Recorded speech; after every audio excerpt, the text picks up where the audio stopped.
प्रणाम नमस्कार, कैसन बानी लोगिन। तो आज हम ई लौकी के लड्डू के रेसिपी लेके आइल बानी। बहुत ही सिंपल बाटे और वो खाए में काफ़ी स्वादिष्ट बाटे। तो वीडियो के पूरा देखेम लोगिन। हाँ, वीडियो देख के यही मत चल जाएम लोगिन। वीडियो पसंद आई तो लाइक कर लेम लोगिन, चैनल का सब्सक्राइब करम लोगिन। तो चलिए लोगिन ई लौकी के लड्डू बनावल शुरू कइल जाओ। तो लड्डू बनावेला देखी लोगिन, यहाँ पे चूल्हा पे कढ़ाई के चढ़ा ले बनी। आ कढ़ाई थोड़ा मोटे तला के ले बनी। तो ऐसन के कढ़ाई में बनाएम लोगिन। यहाँ देखी लोगिन दूध ले बनी 700 ग्राम ई दूध बटे। तो दूध में उबाल आवे दिए। आँच के ज़्यादा तेज ना रखल जाई, मीडियम आँच पे में उबाल आवे दिए। चल लोगिन तब तक के लौकी जौन बा उ छील रहल जाओ। तो ये देखी लोगिन एगो लौकी ले बनी और ई लौकी जौन बटे उ एकदम ताज़ा लौकी बटे। ई ज़्यादा मतलब ज़्यादा बड़ा लौकी नहीं है, मीडियम लौकी बटे। तो यही तरह से लौकी ले लिए। आई देख ली एकरा के छोटा छोटा टुकड़ा कर ले बनी, काहे कि छीले में आसानी रही। तो लौकी के बढ़िया से छील लेहल जाई। एकदम एकरा के ठंडा पानी में डालल जाई। ऐसे ई हुई कि लौकी के जौन कलर बा वो चेंज ना हुई, एकदम बढ़िया ग्रीन कलर के रही।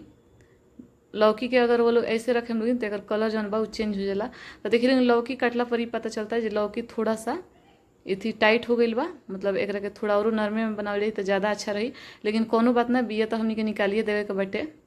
तो देखी लोगिन एक के तरह काट के बिया जौन बा पूरा निकाल ले बनी बीज एकर लौकी के। देखी लो तो एक के बढ़िया से कद्दूकस कर ले जाई ई मोटका वाला पर। देखी लो रो लोगिन बहुत तरीका से अलग अलग मतलब वैरायटी के लौकी के सब्जी खैले होखे हम लोगिन, लौकी के हलवो भी खैले होखे हम लोगिन। तो एक बार ये लौकी के लड्डू के रेसिपी बना के ट्राई करम लोगिन, बहुत ही शानदार रेसिपी बनेला। तो देखी लोगिन सब लौकी कद्दूकस हो गइल बा। ये देखी लोगिन तो एकरा कैसे निचोड़ के एकर जौन पानी होखेला वो निकाल लेहल जाई इस तरह से। अब एकरा के रखल जाई साइड में। और ये देखी लोगिन दूध में बढ़िया से उबाल आ गइल बा और एकर देखी लोगिन मलाई भी जम रहल बा। ये देखी लोगिन तो एकरा के चारों ओर से खोर के दूध में डाल देल जाई मलाई जौन पर आवता ओकरा के। अब का कइल जाई, यहाँ पे आँच के जौन हम तेज कर रही मीडियम आँच कर देम। यही में लौकी के डाल दिए। एकरा के दूध के साथे बढ़िया से पकावल जाई, जे लौकी जौन बा बढ़िया से गल जाए, एकदम सीज जाए, नरम हो जाए। तो एकरा के बढ़िया से देखी लोगिन चला ले बनी, मिला ले बनी दूध में लौकी के एकदम बढ़िया से। ये देखी लोगिन अभी ने में कुछ नहीं के डलाए, लेकिन इससे बहुत बढ़िया खुशबू आवत हटे। और लोगिन तो व्रत करत हो लोगिन तो फराहार में इस तरह से लौकी के हलवा बनाते हो लोगिन तो एकदम वही में खुशबू आवत हटे। देखी लो तो एमे उबाल आवे लगल बा, एकरा के बढ़िया से चला लेनी है। ये देखी लोगिन अब का कइल जाई यहाँ पे, अब देखी लो यहाँ पे ढक देहल जाई। ढक के एकरा के 10 से 15 मिनट तक धीमा आँच पे पकावल जाई। ऐसे ही हुई कि लौकी जौन बा एकदम बढ़िया से सीज जाई। तो देखी लोगिन यहाँ पे एकरा के चला लेहल जाई। और ये देखी लोगिन दूध जौन बा उ फट चुकल बटे।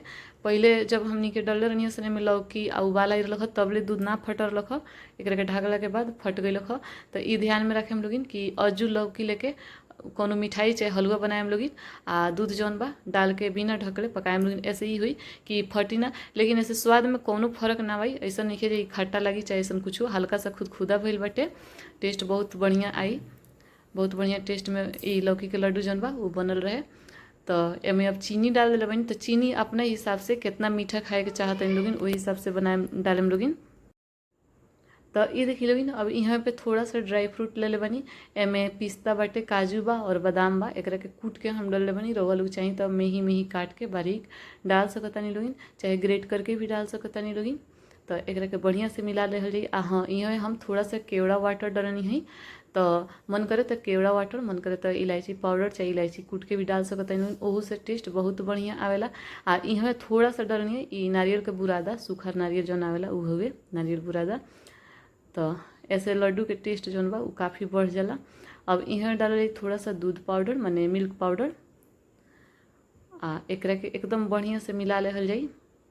बहुत ही स्वादिष्ट बनेला ई नारियल और जौन मिल्क पाउडर डलाइल है और नारियल के बुरादा, ऐसे लड्डू के स्वाद जौन बा बहुत बढ़ जाला। तो ए तरह से एक बार जरूर ट्राई करम लोगिन। बहुत शानदार मिठाई के रेसिपी बन के तैयार हुई बिना कोनो झंझट के। तो वीडियो के पूरा देखें लोगिन देख करके कमेंट करके जरूर बताएं लोगिन कि रउआ यहाँ केंगा बनेला लौकी के लड्डू। तो अब का कइल जाई, अब यही में थोड़ा सा बिल्कुल फूड कलर डलाई। तो ये ग्रीन कलर के फूड कलर है, काहे कि हमनी के लौकी के लड्डू बनावता इंसान तो थोड़ा हरी हरी तो होखे के चाहिए। ये देखी लोगिन। तो एकरा के ज़्यादा ना डालेम लोगिन, बिल्कुल थोड़ा सा डालेम लोगिन। आ कमेंट करके बताएम लोगिन कि रउआ लोगिन कहाँ से बानी लो। ये देखी लो एकदम एकरा के बढ़िया से चलावते हुए मिला लेहल जाई। आ मीडियम आँच भी रही, जौन एमे दूध जौन बा वो भी सुखत रही, दोनों काम होत रही। देखी लो तो ई ली लोगिन एकदम बढ़िया से दूध जौन बा सूख चुकल बा। आ कलर भी बहुत बढ़िया एकदम हरी हरी चढ़ चुकल बा, रउआ लोग देख सकतानी लोगिन। तो अब का कइल जाई, एमे पहले हम घी वगैरह नहीं डालले, अब 1 चम्मच, ज़्यादा घी डालने की ज़रूरत नहीं है। ये देखी लोगिन 1 चम्मच ही एमे हम घी डालनी है। ऐसे लड्डू में थोड़ा सा साइन रही, थोड़ा सा चमक दमक रही। तो एकरा के बढ़िया से मिला लेहल जाई। आ अब का कइल, आँच के बंद कर दिए। आ एकरा के ठंडा होके दिए, पूरा तरह से ठंडा नहीं के करे के, बस हाथ से बांधे में बर्दाश्त हो जाए उतने ठंडा करे के बेटे, ज़्यादा ना, हल्का सा गर्म ही रखे के बा। तो हमनी के पहले जौन ई वीडियो बनावत रहनी सन, छत पे बनावत रहनी सन, तभी शाम हो गई बा। तो अब एकरा के नीचे किचन में ले जाता नहीं बनावे।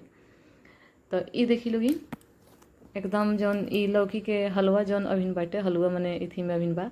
तो ई ठंडा हो चुकल बा, पूरा तरह से ठंडा नहीं के, हल्का गर्म बा। तो इसे हाथ में बिल्कुल थोड़ा सा घी लगा के आ एकर गोल गोल एकदम अपना पसंद के हिसाब से छोट चाहे बड़ लड्डू बांध लिये। देखी लोगिन कितना सुंदर दिख रहल बा इस तरह से। तो यही तरह से सारा लड्डू के बांध लेहल जाई। बहुत ही आसान रेसिपी बा और बहुत ही सिंपल बा बनावल। देखी लोगिन कितना सुंदर दिख रहल बाटे। तो अब यहाँ पे एकरा के सजा लेहल जाई। देखी लोगिन तो ई जौन अर्क होके बोलेला, एकरा के लगावे के हमरा प्रैक्टिस नहीं है, खास करके ई हलवाई लोग लगावेला लो। बस जैसे तैसे एकरा के हम ए पर थोड़ा सा सजावट कर देले बानी। देखी लो देखी लोगिन सुंदर भी दिख रहल बाटे, बहुत ही स्वादिष्ट भी बा। आ रेसिपी तो एकदम आसान बाटे। तो एक बार हमरा तरीका से ज़रूर ट्राई करें लोगिन। वीडियो पसंद आई तो लाइक करें लोगिन, चैनल के सब्सक्राइब जरूर कर लें लोगिन।